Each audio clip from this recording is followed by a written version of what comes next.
Billy the Kid stands out as one of the Wild West's most infamous outlaws, a remarkable feat considering his outlaw activities were compressed into a mere 21 years of life. Notably, he never committed most of the crimes we associate with most Wild West bad guys. Bank and train robberies or stagecoach holdups were not a part of his repertoire. Despite his boasts, Billy didn't even kill many people. Remember to hit the like button because it helps us a lot. Don't forget to subscribe to the channel and press the notification bell to not miss the upcoming interesting videos. Yet what truly leaves an indelible mark on Billy the Kid's life is its profound melancholy. From his birth in New York City to being orphaned at a young age, to the fact that the opportunity for a different, happy and successful life kept getting snatched away from him. The real Billy the Kid shatters the larger-than-life myth. He emerges as a young man persistently thwarted by misfortune. Scant information exists in historical records about the early years of the outlaw. As chronicled in Billy the Kid, A Short and Violent Life, Catherine, his mother, hailed from Ireland and settled in the heart of New York City. His birth date presents a puzzle, potentially falling on either September 17th or November 23rd, 1859, or maybe neither of those dates. No one knows for sure.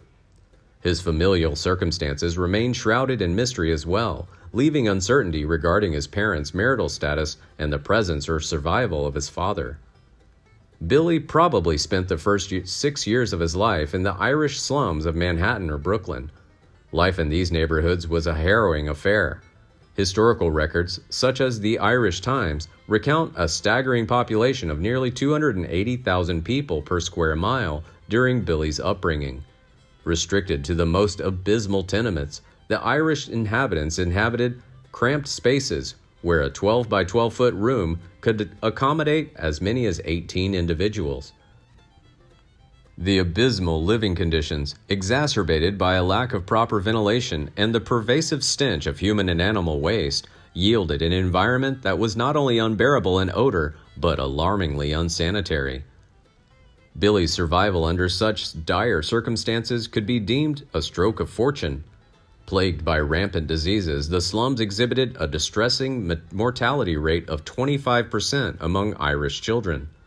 To have reached the age of 21 seemed almost miraculous given his origin. While his later life would come to be defined by the violence of the Wild West, his early years bore witness to the brutality of the ghetto.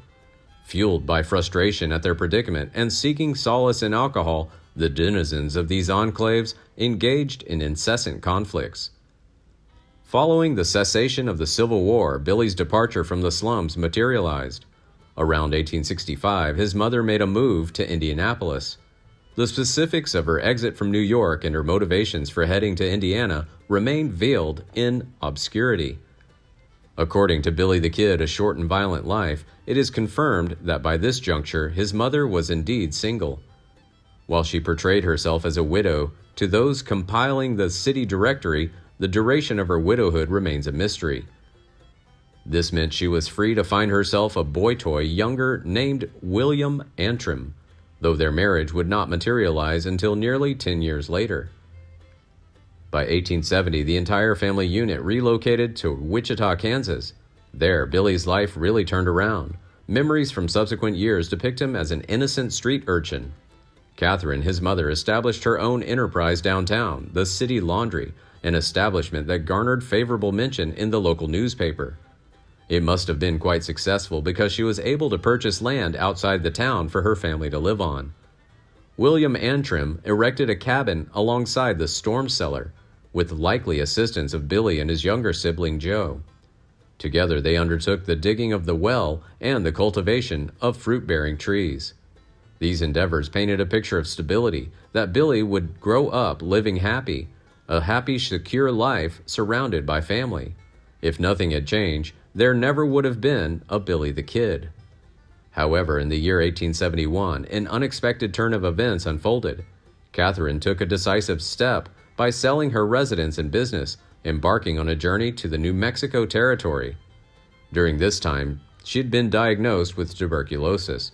As illuminated in The Remedy, Robert Koch, Arthur Conan Doyle, and The Quest to Cure Tuberculosis, Tuberculosis distinguished itself by its status as an endemic ailment.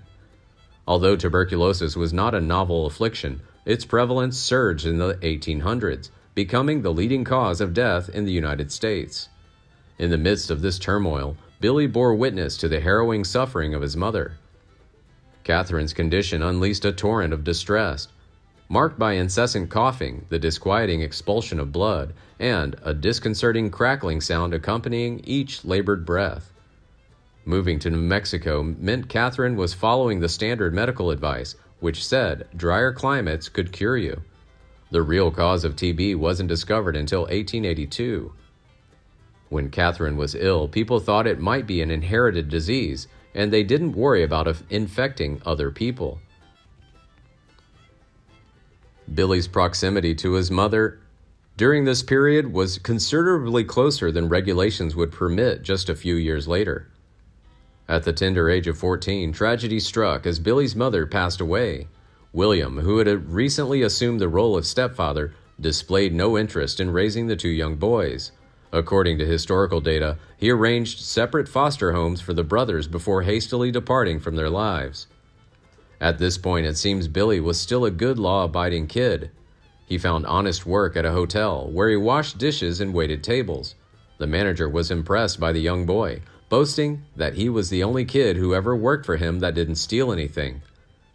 His school teachers thought that the young orphan was no more of a problem than any other boy, always quite willing to help with chores around the schoolhouse. But something changed. As documented by HistoryNet, Billy's initial transgression involved pilfering food. 10 days later, on September 23rd, 1875, McCarty was arrested for hiding a bundle of stolen clothes for a man playing a prank on a Chinese laundryman.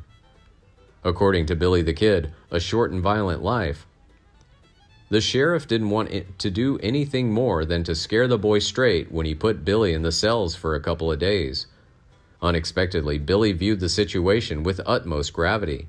Seizing an opportunity, he orchestrated an audacious escape by worming his way up the jailhouse chimney. From that point onward, McCarty would be a fugitive. 2 years after escaping jail, Billy was working at an army post with Frank Windy Cahill, took pleasure in bullying young Billy. Finally, the insults went too far. On August 17, 1877, Cahill called Billy a pimp. Billy retorted Cahill was a son of a bitch. The blacksmith jumped Billy, threw the teenager to the ground, and pinned him. Panicking, Billy pulled out his gun and shot Cahill, who died the next day. Once again, McCarty was in custody, this time in the camp's guardhouse, awaiting the arrival of the local marshal. Before the local marshal could arrive, however, Billy escaped. Billy joined various gangs and made most of his money through cattle rustling. Yet a pivotal moment arrived when he stole some horses and was thrown in jail again. As recounted in About Billy the Kid, an Englishman named John Tunstall, the rightful owner of the stolen horses, paid a visit to Billy within the confines of his cell. The details of their conversation remain veiled, but the outcome was unmistakable. Tunstall withdrew the charges and gave Billy a job. This gesture became the familial bond Billy had long yearned for. The kid, who has been a misfit since his mother's demise, finally discovered his sense of belonging. Tunstall assumed a role akin to a father figure in Billy's life, potentially the closest approximation to paternal guidance he had ever experienced. But Tunstall was involved in a dangerously escalating feud over control of business territory. Tragedy struck on February 18, 1878, when a posse ruthlessly gunned down Tunstall before Billy's eyes. This heart-wrenching event unfolded in cold blood, forever altering the course of Billy's narrative. Compounding the anguish, they took the Winchester rifle Tunstall had given Billy and held him hostage, causing him to miss his father figure's funeral. The story of the kid swearing revenge over his employer's grave is a myth, but Billy became enmeshed in a vendetta that became known as the Lincoln County War. Over the next 5 months, both sides would participate in various shootouts and revenge killings.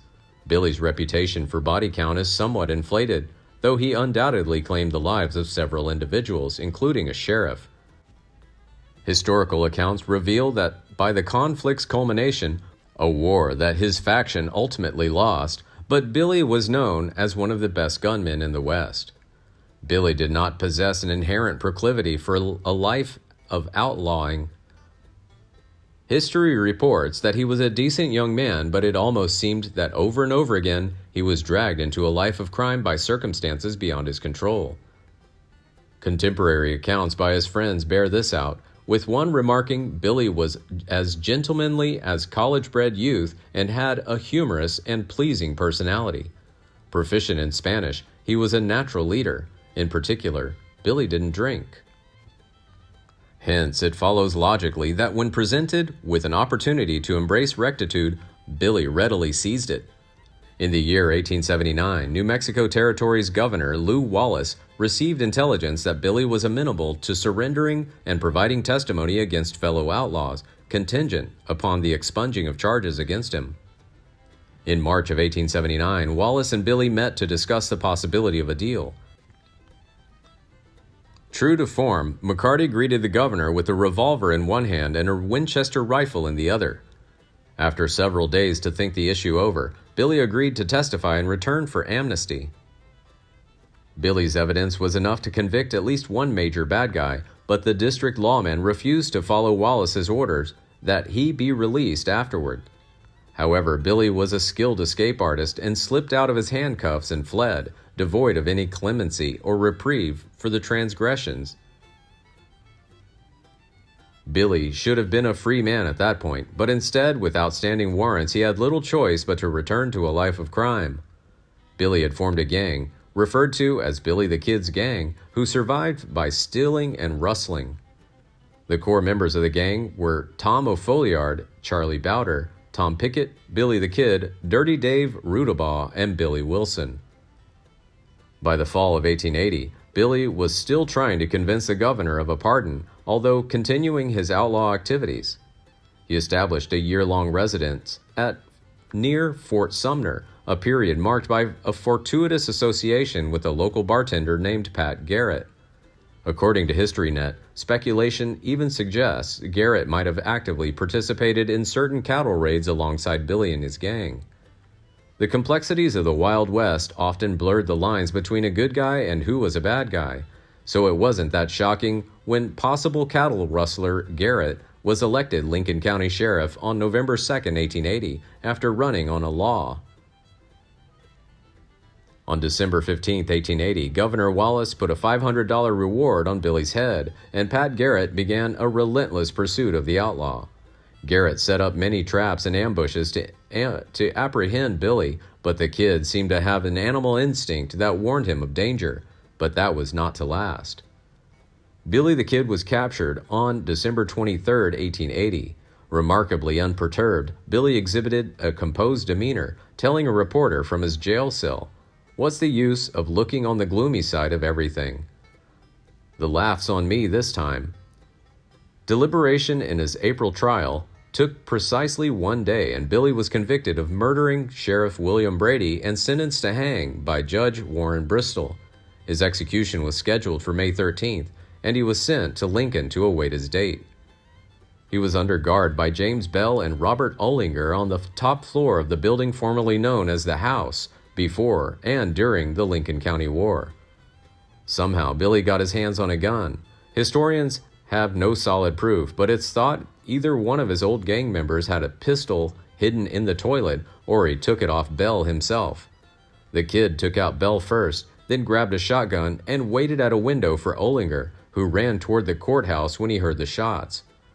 Billy called out, "Hello, Bob," and blasted him. This would be, however, Billy's last escape. The next time, Garrett wouldn't take Billy the Kid alive. On the night of July 14, 1881, the sheriff and his posse went to rancher Peter Maxwell's house to ask if he knew where the kid was. Maxwell was indeed privy to the information, as Billy was en route bearing beef for an impending meal. In Maxwell's darkened bedroom, Billy unexpectedly entered the room. Sensing someone else was in the room, but unable to see his old acquaintance turned adversary, Billy pulled his gun and shouted, "Who's that?" in Spanish. In a tragic twist, to which Garrett responded with 2 shots from his revolver, the first striking Billy's heart. Billy's journey concluded at the tender age of 21. In his short life, Billy the Kid was reputed to have killed 21 men, 1 for each year of his life. However, many historians calculate the figure closer to 10. However, a faction of individuals staunchly contested Billy's demise, asserting their own identity as the outlaw in question. Among them, one figure named Brushy Bill emerged as a potentially credible contender. Living in Texas in the 1940s, he managed to convince the locals, some of the kid's contemporaries, and a lawman that he was in fact the supposedly dead outlaw. Brushy Bill pursued a pardon from the governor of New Mexico, but the governor was not convinced. He stuck to the story until he died in 1950. Whatever the truth, perhaps Billy the Kid can finally rest in peace. Please like and share if you find the video content interesting and useful. Don't forget to subscribe to the channel and comment below so as not to miss the upcoming interesting videos. Thanks for watching.